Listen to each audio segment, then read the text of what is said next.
கர்த்தருக்காக எதையாவது செய்யணும் எப்பொழுது என் மனசில் இருக்கும். அதே போல் நிறைய சகோதரிகளுக்கு உண்டு.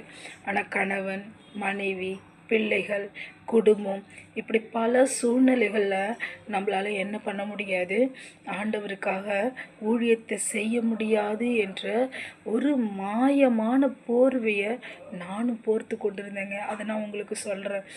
என்னுடைய கணவர், என்னுடைய பிள்ளைகள், என் குடும்பத்தாரோடு நான் கர்த்தருடைய அன்பை வெளிப்படுத்தலைன்னா நான் எந்த வெளியே போய் ஊழியம் செய்தாலும் என்ன பண்ண முடியாது, ஆண்டவரை சந்தோஷப்படுத்த முடியாது. ஆமாங்க. நாம் எவ்வளோதான் சொன்னாலும் நம்ம வீட்டில் இருக்கிறவங்க கேட்க மாட்டாங்க. பட் அதுக்காக வருத்தப்படாதீங்க. கர்த்தர் உங்களை எடுத்து மகிமையாக பயன்படுத்தும்படிக்கு அவருடைய கைகளில் நம்ம என்ன பண்ணியிருக்கணும், அடங்கி இருக்கணும். நம்ம குடும்பத்தில் நம்ம முதல்ல என்ன பண்ணலாம், கிரியையை நடப்பிக்கலாம். ஆமென்.